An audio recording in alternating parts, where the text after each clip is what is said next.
Halo, assalamualaikum warahmatullahi wabarakatuh. Bersama saya Karina.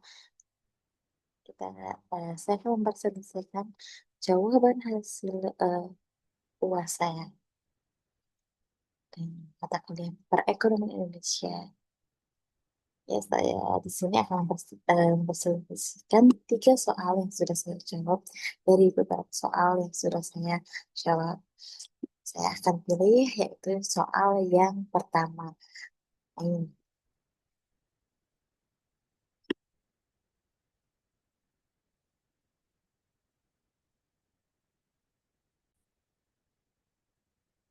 Jadi saya akan memilih tiga soal yang akan saya jawab. Yang pertama ya, yaitu soal nomor 7. Dengan soal bagaimana hubungan antara demokrasi dan pertumbuhan ekonomi. Berikan argumen yang mendukung dan menentang pendapat bahwa demokrasi meningkatkan pertumbuhan ekonomi. Baik, jawabannya 7.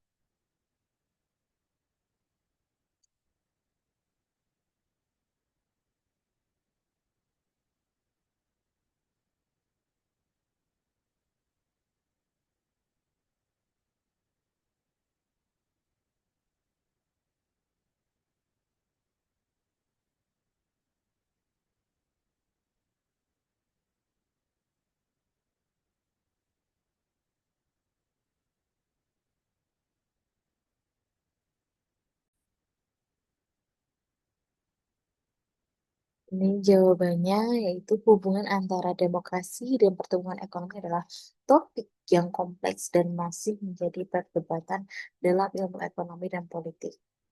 Beberapa ahli berpendapat bahwa demokrasi dapat mendorong pertumbuhan ekonomi, sementara yang lain berpendapat sebaliknya atau menyatakan bahwa hubungannya tidak langsung.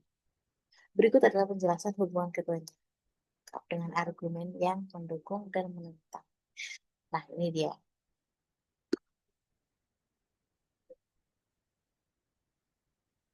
Hubungan umum antara demokrasi dan pertumbuhan ekonomi. Demokrasi berperan dalam menciptakan lingkungan politik yang stabil, akuntabel, dan partisipatif.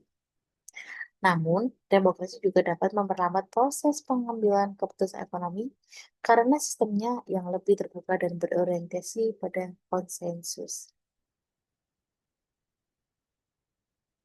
Argumen yang mendukung. Demokrasi meningkatkan pertumbuhan ekonomi. Satu, kepastian hukum dan perlindungan hak properti. Demokrasi menjamin hukum yang adil, transparan, dan perlindungan hak milik individu maupun korporasi sehingga mendorong investasi. Contoh, negara-negara demokrasi seperti Amerika Serikat atau Jerman memiliki perlindungan hukum yang kuat dan ekonomi yang berkembang.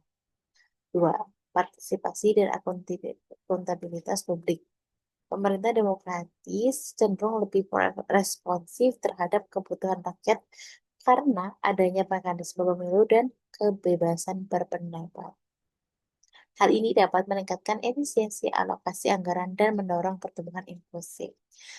Tiga, investasi pada sektor sosial. Negara demokratis cenderung mengalokasikan anggaran lebih besar untuk pendidikan, kesehatan, dan infrastruktur yang merupakan fondasi pertumbuhan jangka panjang. Empat, kebebasan invasi dan informasi. Demokrasi mendorong kebebasan akademik, media, dan berpendapat yang percepat pertumbuhan ilmu pengetahuan dan teknologi.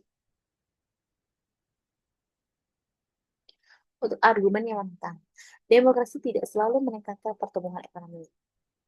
Ya, yang pertama, pengambilan keputusan yang lambat. Sistem demokrasi membutuhkan waktu panjang dalam proses legislatif karena adanya oposisi, debat publik, dan pemilu. Ini bisa menghambat reformasi ekonomi penting. Dua, populisme ekonomi. Pemerintah demokratis sering mendorong untuk mengambil kebijakan jangka pendek yang populer, tapi tidak produktif secara ekonomi demi menangkan pemilu. Contohnya, subsidi besar-besaran yang membebani anggaran negara.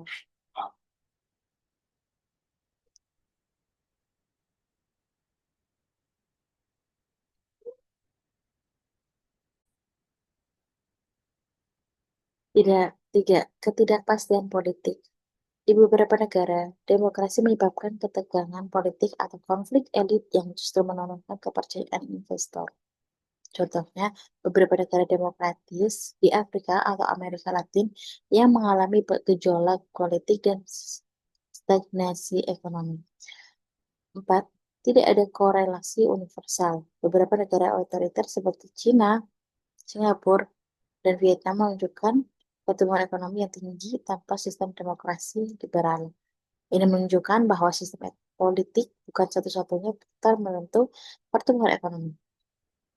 Kesimpulannya, demokrasi dapat meningkatkan pertumbuhan ekonomi, terutama dalam jangka panjang, dengan menciptakan stabilitas hukum, partisipasi masyarakat, dan investasi pada sektor produktif. Namun, demokrasi juga bisa menghadapi tantangan seperti birokrasi lambat dan kebijakan populis. Hubungan antara demokrasi dan pertumbuhan ekonomi sangat tergantung pada kualitas institusi, budaya politik, kondisi sosial ekonomi masing-masing negara.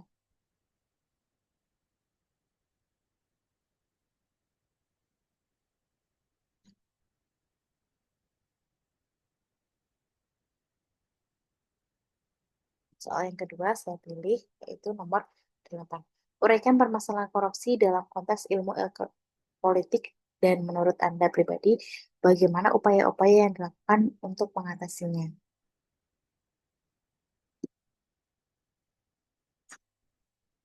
Korupsi adalah masalah besar dalam ilmu politik karena menyangkut penyalahgunaan kekuasaan publik untuk keuntungan pribadi.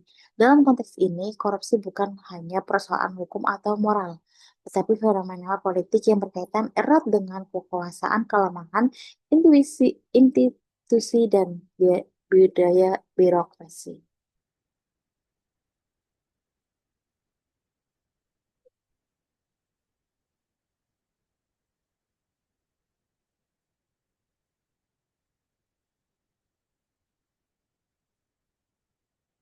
Permasalahan korupsi dalam konteks ilmu politik.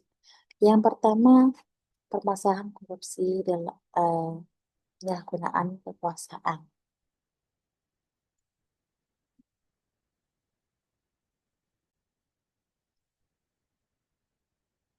Dalam ilmu politik, kekuasaan yang tidak terkontrol, unchecked power, cenderung disalahgunakan.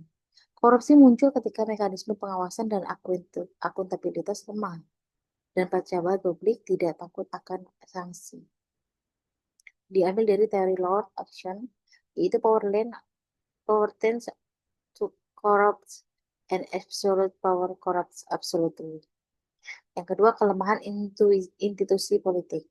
Korupsi berkembang subur di negara yang institusi politiknya lemah dalam pengawasan, tidak transparan, minim partisipasi publik, didominasi oleh elit yang mencari ranking behavior.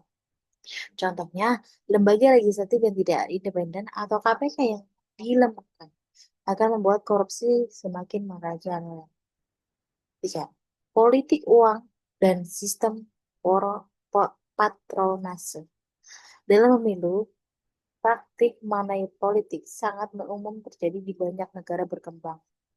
Kandidat memberi suara demi kekuasaan, lalu mencari pengambilan modal setelah terpilih melalui proyek fiktif, suap, dan gratifikasi. Ini menyebabkan lingkaran setan korupsi dari pusat hingga daerah.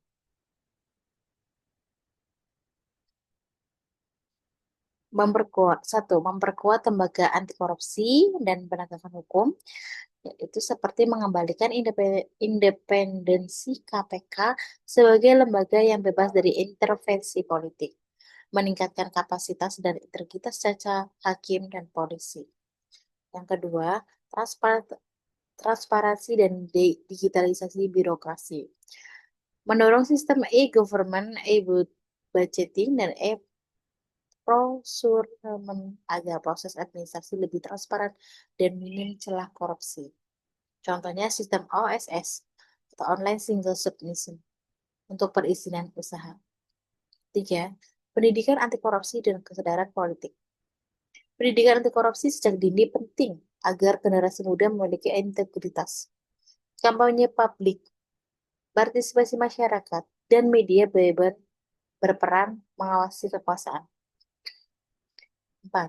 Reformasi politik dan pemilu. Mendorong pendanaan politik yang transparan agar partai dan kandidat tidak bergantung pada cukong atau sponsor gelap.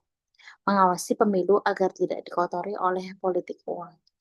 Yang kelima, peran masyarakat sipil dan media. LSM, jurnalis investigatif, dan whistleblower harus dilindungi dan diberdayakan sebagai pengawas independen pemerintah. Baik, kesimpulannya di sini korupsi dalam ilmu politik adalah cermin dari lemahnya sistem pengawasan dan dominasi elit yang tidak bertanggung jawab. Menurut saya, solusi terhadap korupsi tidak bisa hanya mengandalkan satu pendekatan. Butuh kombinasi antara penegakan hukum yang tegas, pendidikan politik masyarakat, transparansi sistem, dan partisipasi aktif publik. Nah, untuk soal yang terakhir saya pilih yaitu soal nomor 10. Jelaskan mengapa penting untuk membangun sikap entrepreneur di kalangan rakyat Indonesia. Baik, saya jawab.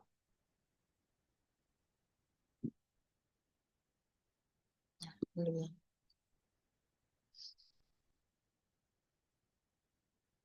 Membangun sikap entrepreneur atau kewirausahaan di kalangan rakyat Indonesia sangat penting karena menjadi fondasi bagi kemandirian ekonomi, penciptaan lapangan kerja, dan pembangunan bangsa secara berkelanjutan.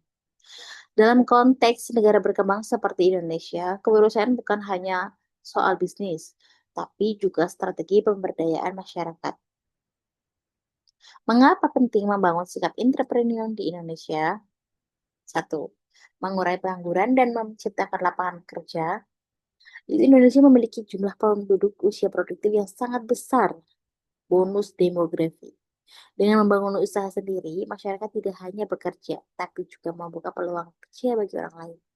Contohnya, UMKM menyerap lebih dari 97% tenaga kerja nasional. Itu dari data Kemenkop UKM. Yang kedua, mendorong kemandirian ekonomi masyarakat. Entrepreneur menciptakan peluang usaha berbasis lokal yang tidak bergantung pada pemerintah atau korporasi besar. Masyarakat jadi lebih tangguh secara ekonomi, terutama saat krisis seperti pandemi atau inflasi global. Tiga, menumbuhkan inovasi dan daya saing. Jiwa berusaha, jiwa wirausaha mendorong orang untuk berpikir kreatif dan menciptakan solusi baru, baik dalam produk maupun layanan. Ini memperkuat daya saing Indonesia di pasar global, terutama dalam ekonomi digital dan industri kreatif. 4. Membentuk mental tangguh dan problem solver. Entrepreneur belajar dari kegagalan, adaptif terhadap perubahan, dan berani mengambil resiko. Sikap ini penting untuk mengubah realitas mencari kerja menjadi menciptakan kerja. Yang kelima, mendorong pertumbuhan ekonomi. Semakin banyak pelaku usaha, semakin besar kontribusi terhadap PDB atau produk domestik bruto, pendapatan daerah, penerimaan pajak. UMKM menyumbang lebih dari 60% terhadap PDB Indonesia. Yang keenam, mengurangi kesenjangan sosial. Kewirausahaan sosial, social entrepreneurship mendorong bisnis yang juga peduli pada masyarakat miskin, disabilitas, dan wilayah terpencil. Ini bisa mengangkat kelompok rentan menjadi lebih mandiri secara ekonomi. Kesimpulannya, membangun sikap entrepreneur di kalangan rakyat Indonesia sangat penting karena menciptakan lapangan kerja dan mengurangi pengangguran, mendorong kemandirian dan pemberdayaan ekonomi, memperkuat daya saing dan inovasi, mengubah mentalitas konsumtif menjadi produktif, menjadi mesin penggerak ekonomi nasional.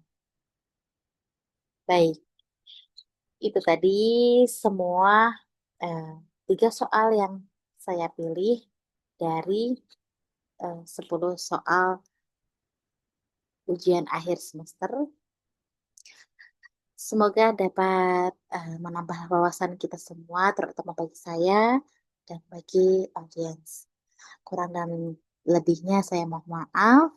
Saya Karina, bila tetap ya. Wassalamualaikum warahmatullahi wabarakatuh.